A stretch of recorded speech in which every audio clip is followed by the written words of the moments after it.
아침에 시작을 알리는 글로벌 주식 라이브 월스트리트 모닝 브리핑 3월 3일 화요일 방송 시작하겠습니다. 여러분 안녕하세요. 저는 여도은입니다. 자, 주말 쉬는 사이에 여러 가지 일들이 많았습니다. 사실 이제 우리나라 시장이 워낙 많이 올랐던 부분들에 대한 부담감이 여전히 있는 가운데서 지난주에는 사실 외국인이 그렇게 팔아도 국내 우리 개인 투자자분들이 그 물량을 다 받아내는 거 보고 정말 깜짝 놀랐는데, 그리고 나서 맞이하는 주말은 이란 관련한 전쟁 소식이 갑작스럽게 또 들려왔죠. 그리고 나서 이제 엔트로피 관련한 이슈까지 같이 불거지면서 '시장 과연 어떻게 되는 건가.' 하는 불안감에 또 4일 내내 여러분들이 시간을 좀 보내셨을 것 같다라는 생각이 듭니다.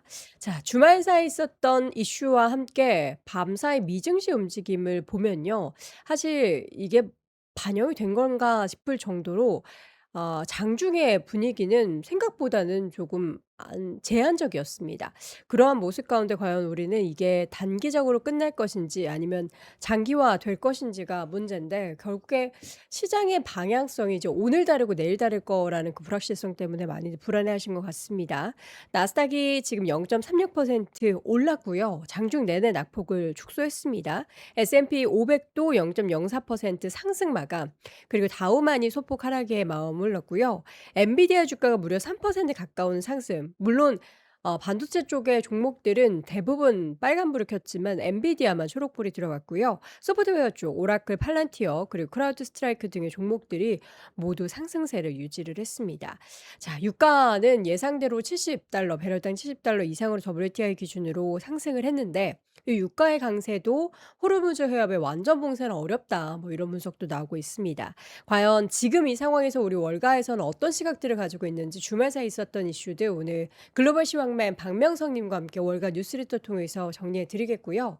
이어지는 글로벌 인터뷰는 저희가 서강대학교 유로메나 연구소의 박현도 교수님 모시고 지금 지정학적 불확실성이 또다시 불거진, 그리고 이란의 그 관련한 이슈가 과연 단기적으로 정말 끝날 수 있을 것인지, 과연 확대가 된다면 어디까지 우리가 챙겨봐야 될지 여부를 명확하게 좀 이야기를 나눠보도록 하겠습니다. 자, 먼저 글로벌 시황맨 박명성님 함께합니다. 어서 오세요. 네, 안녕하세요.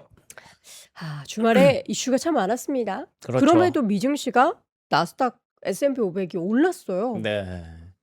S&P 500 올랐네요. 네. 강보합이네요. 네. 예.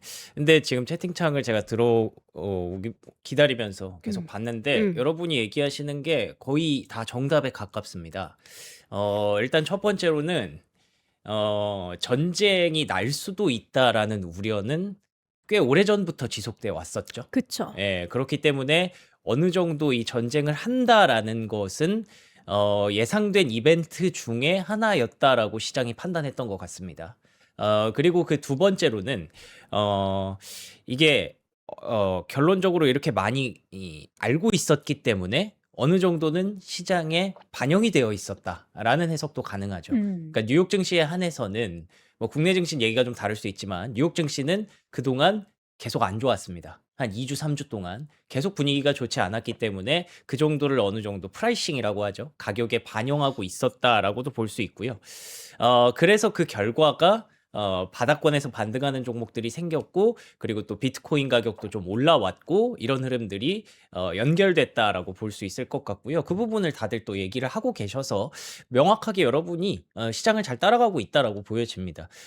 그러나 세 번째, 여기서 끝나는 건 아니죠. 뭐 아시는 호르무즈 얘기도 많이 하고 계시던데, 결국에는 이 호르무즈 해협이 뭐 완전히 폐쇄됐다라고 말씀드릴 수는 없지만 사실상 폐쇄에 가깝다라고 보여지거든요.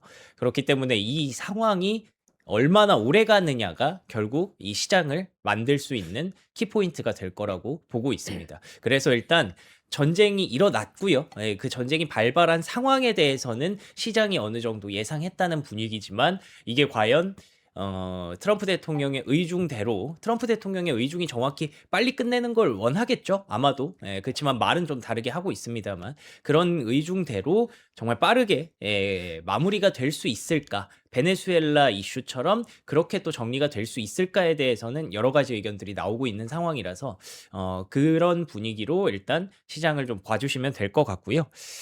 그래서 어떤 일들이 일어났는지, 그리고 시장이 어떻게 반영이 됐는지, 그리고 그러면 앞으로 전망은 어떤지 이렇게 나눠서 제가 오늘 한번 정리를 해보도록 하겠습니다. 네.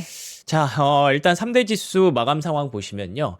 다우 지수만 하락했고요. 나머지 지수는 그대로 상승을 했습니다. 일단은 하락 출발했죠. 하락 출발했지만 말씀드린 대로 저가 매수세가 강력하게 유입이 되면서 나스닥은 상승 전환, S&P 500 역시 막판에 상승 전환에 성공하는 모습이었고요. 러셀 2000의 경우에는 1% 가까이 강한 탄력을 좀 보이는 것도 굉장히 인상적이었습니다.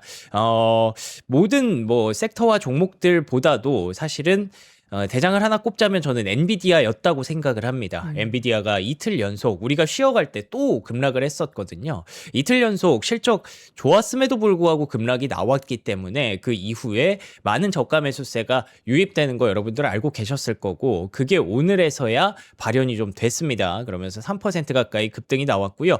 또 팔란티어 뭐 이번에 이란에 공습을 할 때 팔란티어가 또 활용이 됐다고 하죠. 그 부분들이 트리거가 된 건지 아니면 또 팔란티어가 또 그만큼 많이 하락을 해서 올라올 때가 돼서 강하게 반등을 했는지 아마 그 두 가지가 믹스가 된 것 같습니다. 그러면서 소프트웨어 관련주들 오라클도 좀 올라오는 모습이 인상적이었습니다. 다만 여기 보시는 것처럼 시게이트, 웨스턴 디지털, 샌디스크 같은 종목들은 하락을 했어요. 마이크론도 장중에 많이 빠지다가 장 막판에 그래도 장이 괜찮아서 분위기가 괜찮아서 들어올리기는 했습니다만 반도체 종목들, 메모리 반도체 종목들은 좀 조정을 받았다는 점, 이 부분은 국내 증시 준비하실 때 참고를 하셔야 될 것 같고요. 이외에 에너지주, 그리고 산업재, 그리고 방산 섹터가 올라갔다는 점에서 여전히 시장은 전쟁과 관련된 이슈를 반영은 하고 있습니다. 그렇지만 그게 시장을 완전히 급락시키는 이슈가 아니었고 일단 미국장에 한해서는 어느 정도 그러면 이게 올라가야지라고 해서 이런 섹터가 올라갔다라고 보시면 될 것 같고요. 러셀 2000도 마찬가지입니다. 결국에는 이제 크라토스 같은 이런 그 드론 관련주들이 자연스럽게 좀 올라왔고요. 그리고 전반적인 시장의 분위기가 개선이 되면서 비트코인이 올라오고 생각보다 위험 자산이 그렇게 많이 빠지지 않으면서 러셀 2000에서 블룸에너지, 크레도 테크놀로지 같은 기업들의 주가가 강하게 또 올라오는 모습도 굉장히 인상적이었습니다. 그리고 금융주도 사실 우리가 하루 쉬어가는 동안 그러니까 지난주 금요일에 시장 뉴욕 증시가 굉장히 좀 불안한 모습을 많이 노출했거든요. 그러니까 전쟁 전에 전쟁이 발발하기 직전에 많은 모습들이 있었는데 그걸 또 저가 매수세로 좀 돌려내는 그런 모습도 인상적이었습니다. 자, 그리고 10년물 국채 금리가 급반등을 했습니다. 요건 또 여러 가지 이슈가 있는데요. 전쟁으로 인한 뭐 어떤 불확실성도 이슈가 되겠지만 미국에서 지금 관세 환급 요청이 쇄도하고 있습니다. 뭐 2,000건에 달한다는 얘기가 있는데 그걸 트럼프 정부가 시간을 끌려고 했습니다만 그게 이제 대법원에서 시간 끌지 말고 그냥 줘야 돼라고 판결이 하나씩 좀 나오고 있거든요. 그러면서 채권 시장에 부담이 되는 거죠. 결국에는 전쟁은 중요한 뭐 이슈기는 합니다만 그래도 채권 금리에 영향을 미치는 요인은 또 다른 곳에 있을 수 있다라는 점에서 어쩌면 다른 이벤트도 잘 챙겨봐야 된다라고 보여지고요. 달러는 뭐 당연히 98까지 좀 올라왔습니다. 금 가격도 당연히 올랐겠죠. 어쨌든 전쟁이 일어났기 때문에 다시 신고가 근처까지 좀 올라오는 모습이었고요. 저는 인상적이었던 게 유가입니다. 71달러, 72달러 정도 움직임이 나타나고 있는데 사실 66, 67에서 71까지는 전쟁이 난 것에 비하면 그리고 뭐 여러분들이 채팅창에도 얘기하십니다만 무슨 진짜 뭐 세계 3차 대전 나는 것처럼 막 세상에서는 막 굉장히 불안감을 좀 조성하기도 했었잖아요. 근데 그런 거에 비하면 아직 자본시장은 생각보다 침착한 상황이다라고 보시면 돼요. 물론 여기서 3차 대전이 안 납니다. 뭐 전쟁이 여기서 끝납니다. 이런 건 절대 아닙니다만 일단 지금까지 오늘까지의 분위기는 생각보다 침착하다라고 보시면 될 것 같고요. 비트코인의 가격이 그걸 또 얘기를 해주죠. 7만 달러 근처까지 급등을 했습니다. 이게 사실 급등하는 건 또 말이 안 되잖아요. 근데 급반등이 나왔다는 점에서 어쩌면 우리가 예상하고 있었던 그 악재 리스트 중에 가장 좀 일어나지 않았으면 좋겠다. 가장 일어나서는 안 된다라고 생각했던 부분이 표면 위로 드러나면서 이것에 집중을 하다 보니 어쩌면 악재의 클라이막스로 가고 있을 수도 있다라는 부분들을 시장에서 조금씩 반영하고 있었다고 보여집니다. 그러면은 어떤 일들이 있었는지 예, 하나씩 얘기를 해보도록 그러니까 하겠습니다. 여러분들 사실 주말 사이에 굉장히 피로감이 크셨을 것 같아요. 예, 트럼프 대통령이 결국에는 이란의 수뇌부를 공습을 했습니다. 사실 이게 맞습니다. 전쟁이 날 것 같은데라는 생각이 들었는데 음. 베네수엘라처럼 뭐 이렇게 생포를 해온다거나 이런 건 생각을 못 그래서 했었잖아요. 저도 이 음. 전쟁이라는 표현을 써도 될까 말까를 주말 사이에 굉장히 많이 고민을 했는데 음. 전쟁이라는 건 어쨌든 치고받고가 있어야 되는 거잖아요. 근데 지금 상황을 보니까 어느 정도 치고받고는 하고 있는 상황이라서 그러니까 미국 현지로 공격을 하지는 그건 아직이지만 않지만 예, 중동 그건 아니지만 내부적으로. 그렇죠. 중동에 있는 미군 기지를 그쵸, 그쵸. 타격한다든지 네. 그런 부분들이 좀 있기 때문에 전쟁이라고 표현해도 무리는 없을 것 같고요. 전쟁이 일어난 이후의 상황들을 제가 빠르게 좀 정리를 한번 해드리도록 하겠습니다. 일단은 주말에 있었죠. 예, 토요일 한국 시간으로는 15시경에 일어난 일입니다. 트럼프 대통령이 테러 지원 1위 국가에 우리는 위협을 느꼈고 결론적으로는 예방적인 타격을 했다. 핵 위협에 대한 예방적인 타격을 했다라고 천명을 했습니다. 아시는 것처럼 미국만 움직인 것이 아니고요. 이스라엘과 공조해서 이란의 시스템을 좀 붕괴하기 위한 움직임이 있었습니다. 그리고 여러분들 다 아시는 것처럼 뭐 카타부타 말이 많았어요. 사망을 했다 아니다라는 얘기가 있었지만 오피셜리하게 하메네이 최고 지도자는 사망을 했고요. 그리고 이 외에 굉장히 많은 이란의 핵심 요인들이 사망을 했습니다. 근데 요거 보시면은 대부분 디펜스 오피셜이라고 돼 있잖아요. 그러니까 이란의 국가 방어를 책임지는 그런 사람들이 굉장히 많이 사망을 했기 때문에 이거는 미국이 상당히 전략적인 그런 움직임과 굉장히 오랜 기간의 준비를 통해서 정밀 타격을 했다라는 것을 우리가 알 수 있는 대목이죠. 이 포인트가 어쩌면 시장에는 꽤 크게 작용했을 수 있다고 봅니다. 왜냐하면 이게 이란의 그 다음 사람이 나올 거고 또 다음 사람이 나올 거잖아요. 근데 그래서 완전히 뭐 미국이 원하는 대로 뭐 이란의 시스템 완전히 붕괴시키고 레짐 체인지가 일어나지 않을 수도 있지만 그 다음 사람들로 하여금 나도 뭐 조금 잘못하면 이렇게 될 수 있구나라는 공포감을 좀 심어줬기 때문에 미국의 의도가 조금 드러났다라고 보여지고요. 트럼프 대통령은 역사상 가장 악랄한 인물이라고 하메네이를 표현하면서 이번 주 내내 폭격은 중단 없이 계속될 것이다라고 이미 천명을 했습니다. 그리고 다양한 뭐 인터뷰 같은 것들, 회견을 통해서 얘기를 했는데, 일단은 안전한 곳에 머무르라 이란 국민에게 얘기를 했고요. 당장은 위험하다라는 점에서 일단은 단기적으로 조금 더 지속될 수 있다. 이 상황이 지속될 수 있다라고 얘기를 하면서 우리가 끝내면 정부를 장악하세요. 라는 얘기를 덧붙이기도 했습니다. 근데 이런 일이 일어났다고 해서 이란이 보복한다면 전례 없는 위력을 경험할 것이다 라고 엄포를 놓았는데 이란이 결국 안 하지는 않았죠. 곳곳에 폭격이 시작됐습니다. 이거는 이스라엘의 텔아비브에 폭격이 진행됐던 장면들이고요. 카타르 도하 역시 포탄이 좀 떨어졌다고 합니다. 그리고 아랍에미리트 두바이에도 뭐 여러분들이 주말 사이에 뉴스 보셔서 아시겠지만 심지어 이 부르주 알 아랍 호텔에도 일부 타격이 좀 있었다. 경미한 타격이 있었다라는 얘기까지 나오는 걸 보면 일단 이란은 어떻게 보면 보복 공격을 하고 있다고 봐야 될 것 같고요. 심지어 이제 바레인 미군 기지에 타격이 일어나면서 또 곳곳에 미군 기지들 쪽으로 보복 공격이 일어나고 있습니다. 그래서 결론적으로는 그러면서 뭐 항공모함 타격설도 있었는데 이거는 미국이 아니라고 부인을 하기는 했어요. 그래서 결론적으로 중요한 건 뭐냐면 이란이 계속 이렇게 위협을 하고 있다는 겁니다. 심지어 적은 집에서도 안전하지 않을 것이다 라는 메시지가 굉장히 좀 강력하게 느껴지죠.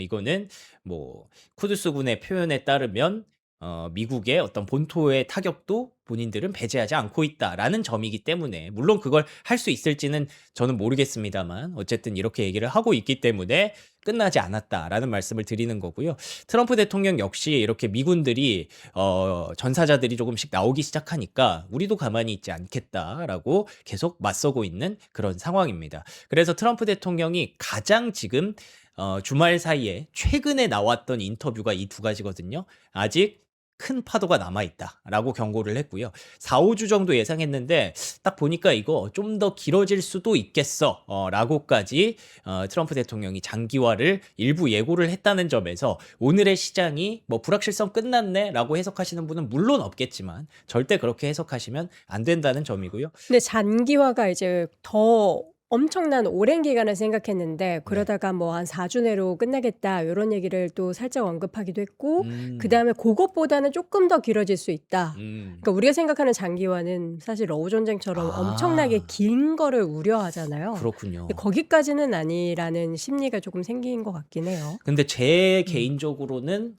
러우 전쟁과는 성격이 다르다는 음. 점에서 이거는 트럼프 대통령 입장에서 단기적으로 아주 빠르게 끝내야만 하는 그런 전쟁이라고 생각을 그쵸, 하거든요. 그쵸. 근데 여기서 그래서 장기화를 음. 제가 얘기했던 건 4, 5주 이상이 가는 건 음. 시장에 큰 타격을 줄 수 있는 장기화라고 생각을 해요. 예, 그래서 그 이상 가면 안 된다라고 네. 봐서 4, 5주 넘어가면 사실 이번 주만 넘어가도 시장에서는 조금씩 다시 불확실성을 프라이싱 할 거라고 생각을 합니다. 저희가 요거는 이제 과연 얼마나 무엇이 완료가 되어야 이게 끝나게 되는 건지 여부는 박현도 교수님께 한번 또 여쭤보면 좋을 것 네. 같습니다. 그래서 지금 뭐 이스라엘도 테헤란의 대규모 공습을 지속하고 있다는 점에서 계속 강대강으로 맞서고 있는 상황이 이어지고 있고요. 뭐 국제사회에서는 뭐 이래저래 의견이 다들 갈리더라고요. 요거는 뭐 그렇게 크게 중요한 건 아닐 수 있으니 간단하게 보면 러시아에서는 하메네이를 죽인 것에 대해서 살인행위로 규탄을 하면서 강력하게 또 이란 편을 좀 들였고요. 중국 역시나 마찬가지로 이란의 주권을 지지한다고 표현을 했습니다. 근데 또 스페인은 약간은 조금 불편한 기색을 드러내기도 했어요. 미국의 군사기지 사용을 금지한다. 우리 거 쓰지 말라라는 얘기를 보이기도 했지만 또 어쨌든 서방 세력 안에서는 영국이 키프로스 쪽으로 이란이 또 미사일을 발사한 걸 보면서 이거 진짜로 유럽을 공격한 게 맞느냐라고 하면서 실질적이고 점점 커지는 위협의 징후에 대해서 경고하는 메시지도 있었습니다. 이런 얘기들이 좀 오가다 보니까 뭐 일각에서는 뭐 3차 대전이 뭐 이런 얘기를 했던 거예요. 예, 그래서 그 정도로 보시면 될 것 같고 실제로 프랑스의 경우에는 마크롱 대통령이 핵무기 보유량을 좀 확대할 것이다 라는 얘기까지 했기 때문에 뭐 방산 쪽에 대해서는 이렇게 계속 강조가 될 수밖에 없는 지나치지 않은 그런 현상들이 지속되고 있습니다. 사실 이런 분위기보다도 우리에게 제일 궁금한 건 호르무즈 해협이죠. 호르무즈 해협은 여기 보시는 것처럼 정말 엄청난 물동량이 정말 그 좁은 해협을 통해서 지나다니고 있는 길이고요. 여기를 이제 이란이 관리를 하고 있기 때문에 이거를 마음만 먹고 군대로 이렇게 차단을 해버리면 전 세계의 물동량의 한 20-30%가 거기서 뚝 끊어진다라는 부분들을 우려를 하고 있는 거죠. 근데 실제로 이란에서 경고성 메시지를 보내면서 조심해라라고 얘기를 하고 있지만 일부 유조선들이 지나다니는 걸 보면서 실제 사격을 좀 했다고 합니다. 예, 그래서 전 세계에서 제일 큰 해운 선사 중에 하나죠. 머스크가 모든 선적을 지금 중단했다라고 보시면 될 것 같고요. 결론적으로는 사실 여기를 지금 지나가려는 배가 있을까요? 못 지나가죠. 그렇죠. 예. 그렇기 때문에 실제로 저런 사격이 있든 없든 지금은 상당히 호르무즈 해협에 대해서는 뭐 사실상 폐쇄가 되어 있는 거나 거의 다름이 없는 수준이다라고 보셔도 될 것 같고요. 그래서 이제 보험금이 계속 높아지겠죠. 그쪽으로 지나가야 되는 배가 있다면 그에 대한 보험금이 폭등할 수 있고 실제로 해상 운임 가격이 간밤에 주말 사이에 꽤 많이 올라왔습니다. 그런 부분들을 봤을 때 지금 보시는 것처럼 뭐 로이터 통신 추산으로 최소 150척이 정박해 있다라고 하잖아요. 예, 그렇기 때문에 이거는 지금 우리가 시장에서 느껴야 할 현실적인 불확실성임에 틀림없다는 거는 여러분들이 기억하셔야 될 것 같습니다. 자, 이어서 유럽 증시는 좀 크게 빠졌어요. 어제 사실 저는 일본 증시 흐름을 좀 봤는데 네. 일본 증시가 장 초반에는 뭐 한 2% 넘게 맞아요. 빠지다가 네. 낙폭을 꽤 많이 줄이긴 했어도 그래도 1%대 하락이었고요. 미 증시는 오히려 참 신기하게도 다우만 조금 빠지고 다 낙폭을 줄였는데 네. 유럽 증시는 좀 꽤 많이 빠졌어요. 그래서 유럽 증시뿐만 아니라 전체적인 시장의 음. 반응들을 영향들을 쫙 한번 정리를 아, 해보도록 좋습니다. 하겠습니다. 자, 일단은 유럽 증시가 가장 먼저 급락을 좀 했습니다. 그리고 나서 화면 열어주시면요. 유럽 증시 급락했고요.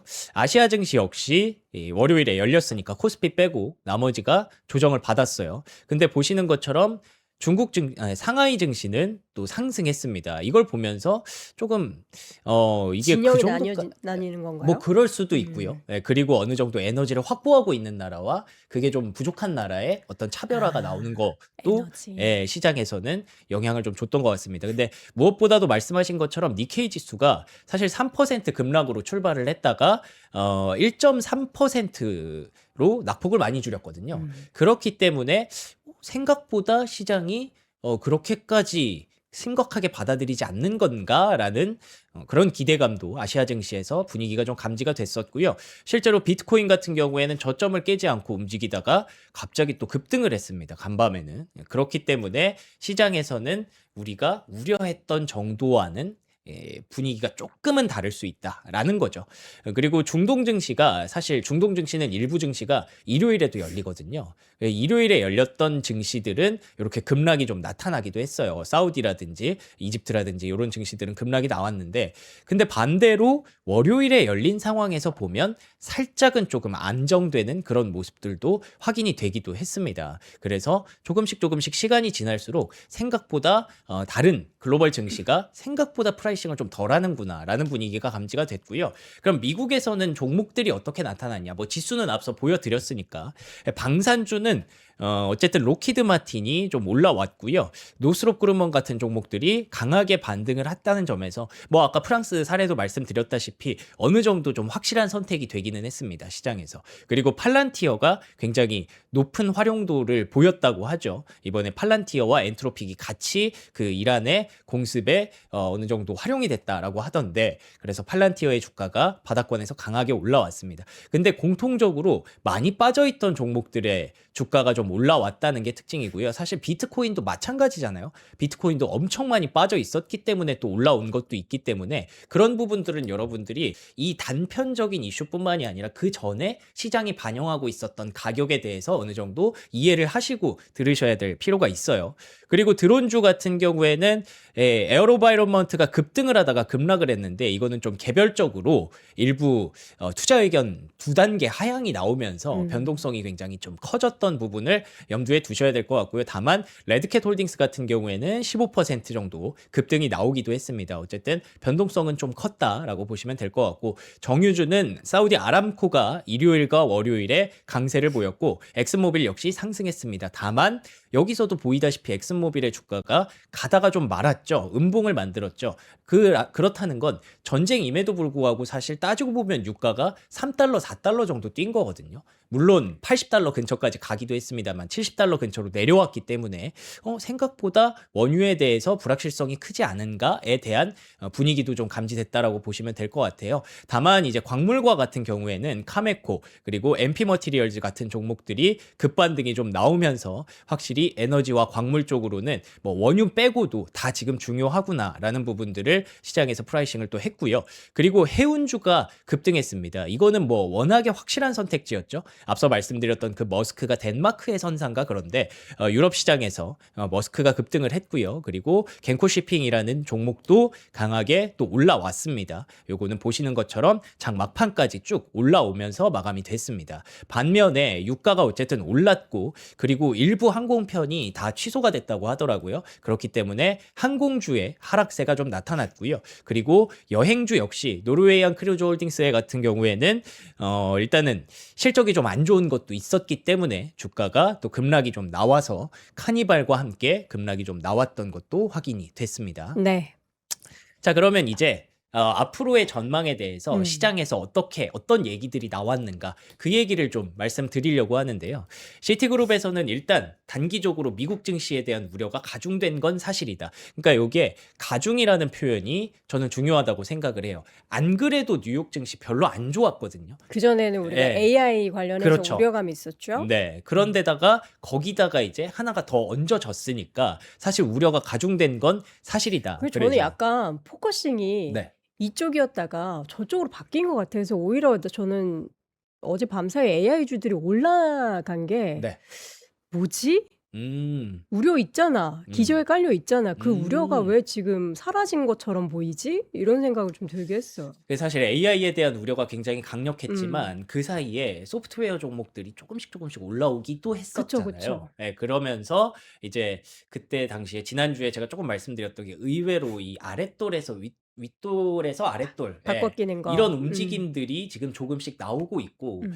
이게 뭐 지금에 봤을 때는 당연히 하드웨어가 압도적으로 내러티브가 좋고 실적 전망이 좋아 보이지만 이게 의외로 우리가 계산하는 것처럼 펀더멘털이 예상하는 것처럼 주가는 또 그렇게 움직이지 않을 수 음. 있다라는 부분들을 좀 말씀을 드렸는데 그게 이제 전쟁을 통해서 뭔가 큰 트리거가 좀 된 것 같기도 해요. 네. 네, 그래서 항상 뭐 전쟁이 생각보다 시장의 위험을 반영하지 않네라고 볼 수도 있지만 이런 큰 트리거가 나왔을 때는 시장에 어떤 변곡점이 항상 생기기 마련이거든요. 그렇기 때문에 지금까지 계속 이렇게 메모리 반도체만 올랐던 하드웨어 쪽만 올랐던 흐름이 조금은 뒤틀리기 시작했다라는 부분은 여러분이 염두에 두셔야 될 것 같고요. 네. 그래서 그냥 지수만 보면 별일 없었네 할 수도 있지만 그 내부적으로는 뭔가 변화의 시그널도 분명히 있었습니다. 그래서 UBS에서도 분명히 위험은 높다라고 얘기를 했어요. 특히나 여전히 미국 주식 기준으로 밸류에이션이 높기 때문이다라는 부분들을 얘기했고요.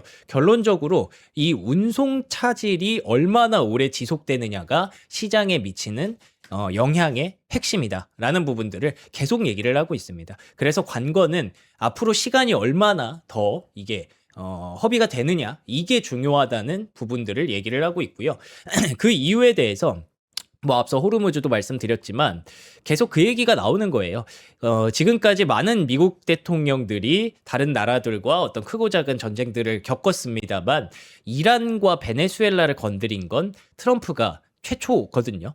그렇기 때문에 그 배경에 대해서는 여러분들이 아시는 것처럼 이 에너지 가격을 굉장히 크게 건드릴 수 있다는 점에서 이란이라는 나라가 원유 매장량 3위고 천연가스 매장량 2위더라고요. 그렇기 때문에 이게 굉장히 민감했던 부분이겠죠. 실제로 그러면서 사우디 아람코 정유 시설에 일부 소규모 화재가 있었다고 합니다. 그래서 이게 실제 이란의 드론 공격이라는 얘기가 있고요. 뭐 이란에서는 그걸 부인했습니다만 그래서 이런 부분들이 원유 생산을 일부 우려를 만들 수 있다라는 부분들, 해상 운임은 이미 급등을 했고요. 원유 가격도 계속 올라갈 수 있다라는 부분들을 계속 시장에서는 우려를 할 테니까 그런 부분들은 사실 미국 대통령 입장에서 굉장히 예민한 부분이고 물가와 직결되는 부분이기 때문에 많이 건드리지 못했던 건데 어쨌든 그런 상황이 벌어졌기 때문에 일각에서는 지금 뭐 호르무즈 해협을 통한 선적이 중단됐고 뭐 브렌트유 갑자기 급등했고 그래서 국제유가가 배럴당 $100까지 올라갈 수도 있다라는 불확실성, 우려를 계속 반영을 하고 있습니다. 그래서 바클레이스에서는 브렌트유 기준으로는 어쩌면 $100까지 가능할지도 모르겠다. 상승할 가능성도 배제할 수 없다라고 우려를 드러냈는데요. 근데 사실 펀더멘털적으로 봤을 때 결국 공급과 수요의 논리에 따라서 일부 국가들이 증산에 지금 합의했다고 하더라고요. 그렇기 때문에 이걸 다시 돌려서 얘기를 해보면 이게 길어지지 않는다면 증산에 합의했다는 점에서 공급량은 늘어날 거고 그래서 유가의 급등은 어쩌면 단기적일 수 있다라는 부분도 바클레이스에서는 지적을 했습니다. 그래서 유가가 급등을 하다가 조금 안정되는 그런 모습을 보이기도 했습니다. 자, 그리고 그러면 이제 이란의 선택지가 어떻게 될 것이냐, 하메네이 이후에 이란은 어떻게 될 것이냐라는 얘기가 좀 궁금하잖아요. 이란이 계속 보복을 할 수 있을 것이냐, 아니면 정말로 크게 확전을 만들 수 있을 것이냐가 중요한 건데 임시 최고 지도자가 임명이 됐습니다. 알리레자 아라피라는 사람이고 정치권에서 오랫동안 활동했던 인물이라고 하는데 근데 사실 이 사람보다도 이 라리잔이라는 최고 국가안보위원회 사무총장이 실세라고 하더라고요. 그래서 이 사람이 서방 세력에서 보기에는 외교를 통해서 서방을 설득하려 한 점, 실용주의자로 여겨졌다고 얘기를 하더라고요. 그래서 물론 이란 사람이기 때문에 핵협상 수석 대표였기 때문에 핵에 대해서 포기를 하지는 않겠지만 그럼에도 불구하고 일부 그 대화를 하려고 하는 그런 사람이라는 거죠. 그래서 시장에서는 조금 안정적인 그런 분위기를 보여주고 있고요. 물론 이렇게 핵에 대해서 절대 파괴될 수 없다. 그러면서 푸틴 대통령도 만나고 중국과 협상도 하고 그러는 모습도 보여줬다는 점에서 일부 난항은 분명히 예상이 됩니다. 그러면서 우리는 미국과 협상하지 않을 것이다 라는 얘기를 지난 3월 2일에 하면서 이 사람도 조금 쉽진 않겠다라고 예상을 했었는데 월스트리트 저널 보도에 따르면 오만을 통해서 미국과 대화를 재개하려는 노력을 보였다라는 보도가 있었습니다. 그전에도 계속 오만을 통해서 대화를 서로 했었죠. 네, 근데 어쨌든 이 사람이 실세이고 이제는 좀 그 이란을 주도할 수 있는 인물이 됐는데 이 사람이 또 이렇게 우리는 협상하지 않겠다라고 얘기를 했다가 사실 알고 보니 대화 재개 노력을 한다더라라는 얘기가 주말에 전해지면서 그러면 어쩌면 실용주의자면 대화가 조금 더 잘 풀릴 수도 있겠구나라는 부분이 기대감으로 작용이 됐고요. 헤그세스 장관은 우리는 어쨌든 전쟁을 끝낼 것이다. 이거를 길게 끌고 갈 생각이 없다. 러시아와 우크라이나랑 비교를 하는 거겠죠. 거기는 안 끝난 전쟁이니까. 근데 우리는 끝낼 것이다. 라는 말을 했던 것도 시장의 안도감으로 작용을 했습니다. 그래서 RBC 캐피털의 5가지 핵심 포인트는 지금 얘기했던 부분들을 다 정리한 건데요. S&P 500은 일단 기본적으로 미리 좀 빠져 있었다. 라는 부분들을 얘기를 했고요. 두 번째로는 지정학적 불확실성 고조됐으니까 우려는 맞다. 그리고 앞으로 투자 심리에 부담을 줄 수 있고 그렇기 때문에 그냥 묻지마 저가 매수는 분명히 신중해야 되는 건 맞다. 그래서 결론적으로 원유 가격이 어떻게 움직이느냐가 중요하고 앞으로 얼마나 지속되느냐가 지속성 여부가 앞으로도 굉장히 중요할 것이다. 라는 얘기를 이렇게 쭉 정리를 했고요. JP모건은 굉장히 간단하게 이란 긴장이 고조되고 있지만 오히려 바이 더 딥 저가 매수 기회로 삼아라 라는 얘기를 하면서 일단은 지금까지의 분위기는 어느 정도 예상했다는 분위기 그러면서 바이 더 딥이 일부 작용했던 미국 증시의 월요일이었다라고 정리를 할 수가 있겠습니다. 그래서 지수가 다우 빼놓고 올랐던 건가라는 생각이 드네요. 그런 것 같습니다. 우리 시청자분들도 지금 주말 사이 이렇게 시장에서 불확실성 관련한 또 지정학적인 불확실성 내용이 나오자 사려고 했는데 미장이 이렇게 오히려 반등을 해버리니 올라주니 이거 어떡하지라는 생각을 하실 텐데.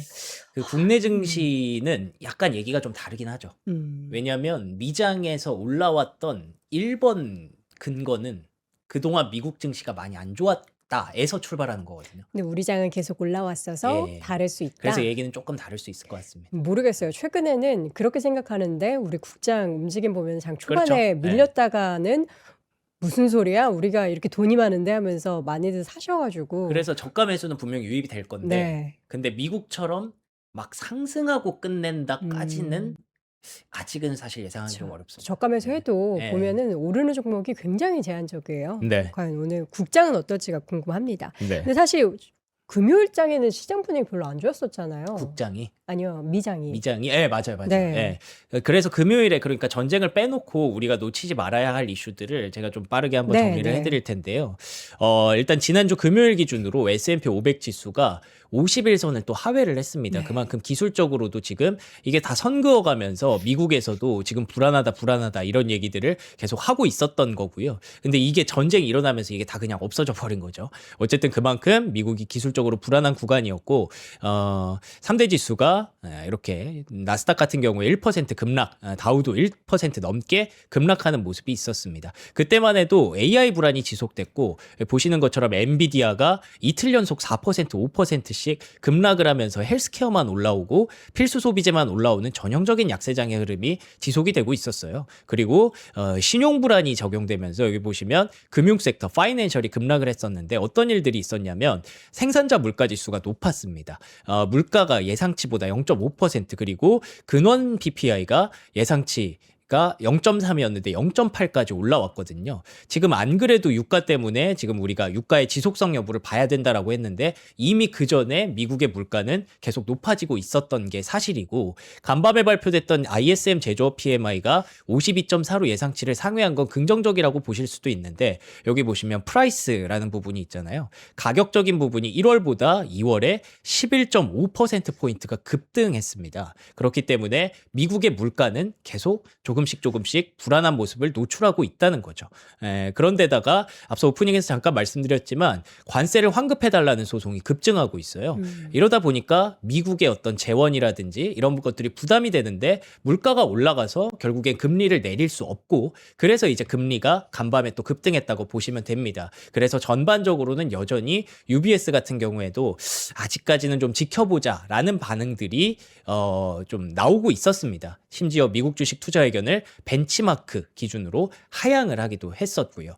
그런데다가 AI 불확실성이 제기됐었다는 거는 계속 그거예요. AI가 뭐 사람들 직장 뺏을 수 있고 소프트웨어 기업들 죽일 수 있고 이런 것들인데 블록 같은 경우에 호실적에 급등한 줄 알았는데 알고 보니 10,000명 정도의 인원에서 6,000명으로 4,000명을 줄여버린다고 하더라고요. 40%나? 네, 그러니까 이렇게 되면은 시장은 안 그래도 AI에 대한 불확실성 컸는데 그걸 또 두려움으로 반영할 수밖에 없었죠. 그래서 바클레이스가 보기에 일단은 그런데다가 지정학적 불확실성까지 일어났고 본인들이 봤을 때는 S&P 500 기준으로 10%는 더 빠져야 된다라는 의견도 좀 있습니다. 이게 결국에 근본적으로 미국을 걱정하는 게 지금 금리가 못 내려가는 이유에 대해서 물가가 상승하고 이럴까 봐 걱정을 하는 거잖아요. 근데 거기다가 만약에 이게 좀 지속되면서 유가가 계속 높아진다면 지수는 조금 더 빠질 수도 있다라는 거고요. 뭐 거기서 이제 조금 신중한 모습들 그냥 약세할 때 무조건 사야 된다라는 충동을 지금 자제해야 된다라고 덧붙이는 그런 바클레이스의 의견도 있었으니까 참고하시면 될 것 같고요. 뱅크 오브 아메리카에서는 또 이 부분이 여러분들이 조금 예민하게 들으실 수 있는 부분인데 코스피를 뭐 과거에 비트코인, 금 가격, 그다음에 매그7 이런 종목들과 비교를 하면서 지금은 일부 버블에 들어왔다라고 얘기를 합니다. 코스피뿐만이 아니라 뭐 이제 일본 증시도 같이 얘기를 하면서 아시아 증시에 대해서 탐욕을 좀 팔 때가 됐다라는 얘기도 했거든요. 그래서 뭐 SK하이닉스는 지난 10달 동안 5배 상승했다. 뭐 금도 비트코인도 매그7도 굉장히 그때 당시에 다 좋아 보였지만 과매수 상태에는 일부 조정이 나오기도 한다라고 하기 때문에 뱅크 오브 아메리카의 그 하트넷이라는 사람이 거기에 이제 수석 전략가거든요. 그래서 일부 어느 정도 좀 신뢰도 있는 사람이 이런 얘기를 했다라는 거는 우리가 조금 신경을 써야 되는 그런 부분이겠죠. 근데 사실 그 부분은 우리가 모르는 게 아니에요. 그렇죠. 근데 네. 우리는 항상 그 주가에 올라가는 기울기뿐만 아니라 실적의 증가율을 보면서 따라가는데 그 실적은 결국에는 SK하이닉스와 삼성전자가 만들고 있는 그렇죠. 상황이니까 네. 과연 그것이 이거 꺾이는 거 아니야? 꺾이는 거 아니야? 계속 불안감에 우리가 좀 바라보고 있는 거는 맞는데 또 거기에 또 이렇게 또 얘기를 하니까 그렇죠. 불편한 부분들이 있긴 하네요. 그래서 그런지 이제 EWI가 간밤에 좀 빠졌고요. 보시는 것처럼 고점에서 조금 내려오는 그런 부분들이 있어요. 그리고 1%대 네. 빠진 거죠, 그리고 지금. 고점 찍고 우리가 쉬는 동안도 EWI는 움직였으니까 이틀 연속 좀 조정이 나왔다 보시면 될 것 같고 이제 코루 같은 경우에도 이건 3배짜리기 때문에 네. 장중에 굉장히 크게 빠졌었거든요. 그래도 물론 시장 분위기가 좋아서 낙폭을 줄이기는 했지만 이런 부분들도 일단 있었다라는 거는 여러분이 염두에 두시고요. 그리고 뭐 이 엔트로픽 얘기는 그냥 간단히 말씀드리면 미국 정부가 엔트로픽이랑 그 국방부랑 대립이 있어서 사용을 중단했고 트럼프 대통령이 다 없애라고 했거든요. 근데 썼다면서요. 네. 이번 이란 때도. 근데 그 사이에 이제 오픈 AI가 계약을 했다 그래서 이제 넘어가나 보다 싶었는데 이란 작전에 또 엔트로픽을 썼답니다. 그쵸. 뭐 이런 얘기도 있었고요. 이거 그래서 금요일에 막 금요일까지도 엔트로피 다 패라. 네. 근데 엔트로픽에서는 노 했잖아요. 네. 금요일까지 데드라인을 정한 이유가 다 있었다. 뭐 그런 이란 얘기도 치려고. 있더라고요. 네, 주말 사이에 이런 게 있으니까. 네. 뭐 그런 것도 있었고 그리고 또 스페이스X가 3월 IPO 신청 좀 빨리 당겨서 3월에요? 네, 한다는 그런 얘기도 6월 얘기 나왔는데 네. 3월로 또 땡긴다고요? 네, 있었습니다. 어. 뭐 그래서 요거는 또 뉴욕 증시에서 어쨌든 제가 뭐 전쟁 얘기만 한 30분 네. 했으니까 이 외에 다른 이슈들도 있었다라는 거를 말씀드린 거고요. 네. 그래서 종목들에 대해서도 좀 빠르게 말씀드리면 엔비디아가 올라왔는데 일단 UBS가 엔비디아 실적 좋았잖아라고 하면서 목표 주가를 유지를 했습니다. 그런데 요것도 조금 여러분들이 예민하게 들으실 수 있는데 모건 스탠리가 엔비디아가 반도체 탑픽이다라고 얘기를 했어요. 근데 뭐 이것까지야 무슨 상관이 할 수도 있는데 여기 보시면 마이크론을 이제 대체했습니다. 마이크론이 탑픽이었다가 마이크론이 많이 올라왔다고 해서 엔비디아로 반도체 탑픽을 바꾼 거죠.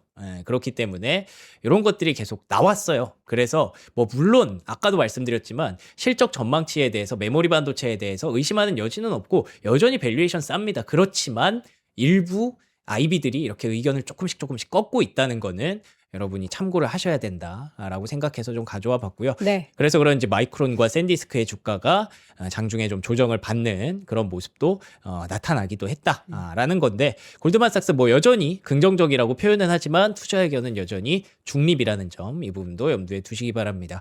자 그리고 엔비디아가 그 광학 솔루션, 광 케이블 뭐 이런 거 제가 가끔 말씀드렸는데 네.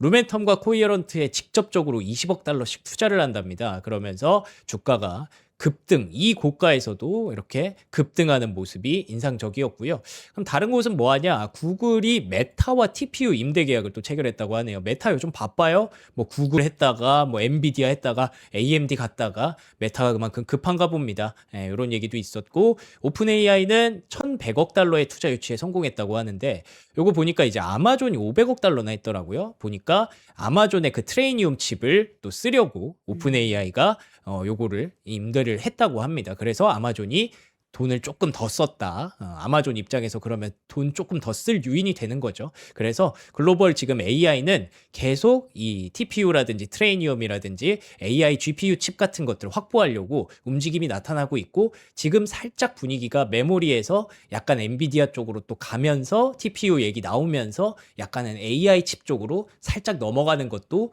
일부 확인이 되고 있습니다. 애플은 그냥 뭐 열심히 아이폰 만들고 있고요. 보급형 모델 발표했다고 하고요. 코어이브는 실적 발표하고 나서 급락이 나왔습니다. 여전히 숫자가 부족했는데 델 같은 경우에는 숫자가 너무 좋았어요. 그래서 AI 서버 업체들은 그래도 조금씩 좋아지고 있다라는 점에서 주가가 급등을 했고요. 로켓랩 같은 경우에도 실적 발표 이후에 뭐 물론 이슈의 영향도 있었겠죠. 전쟁 이슈가 우주항공주에는 일부 긍정적으로 작용을 하니까. 근데 보시는 것처럼 백로그, 수주잔고가 급증을 했습니다. 우주항공 관련 기업들이 수주잔고 이렇게 급증하는 게 쉽지 않거든요. 근데 그러면서 실적 발표 이후에 반등을 했고요. 우주 데이터 센터용으로 실리콘 태양광 패널을 공개하기도 했습니다. 요거 요즘 핫한데 로켓랩이 공개를 하면서 이게 진짜 되나 싶기도 하더라고요. 자 그리고 코인 쪽에서 분위기가 좋아지고 있잖아요. 서클의 주가 상승세가 예사롭지가 않습니다. 실적 발표하고 나서 계속 랠리가 이어지고 있고 그 법안 통과, 클래러티 법안 통과를 기대하는 심리가 계속 유입되고 있는 것 같고요. 바클레이스 같은 경우에는 그래서 결제 시스템에 블록체인 기술을 도입해서 스테이블 코인 기능도 포함시킬 가능성이 있다라고 얘기를 했다고 합니다. 실제로 스테이블 코인 인프라는 계속 구축되고 있고 실제 용도는 점점 활용도는 늘어나고 있다라는 거죠. 그 와중에 스트래티지는 비트코인을 3,000개 추가로 샀다고 하는데 이게 최근에 비트코인 빠진 시기 이후에 가장 많은 베팅이라고 하더라고요. 가장 큰 베팅이라고 하는 걸 보면 스트래티지가 보기에 이제 비트코인 저점 찍었다라고 판단했을 수도 있겠죠. 그래서 스트래티지와 비트마인의 주가도 강하게 또 올라왔습니다. 그리고 넷플릭스가 결국 워너브라더스 인수를 포기했어요. 이게 파라마운트가 31달러까지 베팅을 하면서 이러면은 그냥 파라마운트한테 팔게라고 해서 넷플릭스도 깔끔히 포기를 했는데 주가는 둘 다 급등을 했습니다. 넷플릭스와 파라마운트의 주가가 동시에 급등을 하면서 인상적인 모습도 나타났습니다. 이번 주에는 여러분들 크라우드 스트라이크 있고요. 유통주 있습니다. 타겟과 코스트코 실적 발표되는데 아무래도 궁금한 건 브로드컴이겠죠. 수요일 장 마감 이후에 그러니까 목요일 오전에 실적이 발표될 예정이니까 여러분들 참고하시면 좋을 것 같고요. 이 와중에 크라우드 스트라이크도 중요하죠. 보안주가 최근에 AI 우려로 인해서 많이 빠졌으니까. 근데 파이퍼 샌들러에서 크라우드 스트라이크 투자 의견을 상향했거든요. 이 분위기 그러니까 월가의 분위기를 보면 지수를 강하게 끌어올리기 어렵다는 점에서 일부 상승했던 종목들에서 많이 빠졌던 종목들로 일부 매기가 조금씩 이동하고 있는 게 최근 월가의 한 일주일 사이의 특징이라고 볼 수 있겠습니다. 네, 이렇게 해서 오늘도 우리 글로벌 시황맨 박명성님 정말 109장에 걸친 자료 모두 다 다 소화를 했네. 해냈고요. 자, 잘했습니다. 그럼 수고하셨으니까 네. 오늘 이제 곡물도감에 서리태 가득 콩물두유 일단 한 잔 드시고 계세요. 음. 여러분들 곡물도감 되게 오랜만에 소개해드리는데 개인적으로 이 뭐라 그러죠? 이 콩물, 콩물. 두유를 다니는 거 생각이 안 나서 두유를 되게 좋아해요. 저는 우유보다 두유를 더 좋아하는데 요거는요 99.75% 서리태 콩물 그리고 100% 국산의 서리태를 사용을 해서 만든 제품이라서 진짜 진해요. 근데 이거는 그냥 뭐 아침 대용으로 식사 대용으로 드셔도 되는데 요거를 부어서 콩국수에 먹으셔도 너무 맛있어요. 저희가 오늘 준비한 요 서리태 가득 콩물두유는 껍질까지 다 들어가 있는 제품이라서 너무나 건강에도 좋고 되게 진하죠. 네, 이거 진짜 녹진해요. 그냥 100%예요. 신기하다. 100% 진짜 이렇게 찐해가지고 여러분들이 맛있게 드실 수 있는 그런 제품 준비했고요. 나는 이렇게 좀 담백한 맛보다 조금 단맛이 있었으면 좋겠다. 배지밀, 뭐 비 좋아하시는 분도 있죠. 그러면 여기다 설탕이나 뭐 꿀 살짝 타서 드셔도 되고, 아니면 나는 이런 그냥 담백한 맛을 느끼고 싶다 하시는 분들은 그냥 드셔도 너무나 맛있습니다. 저도 한 모금만 먹을게요.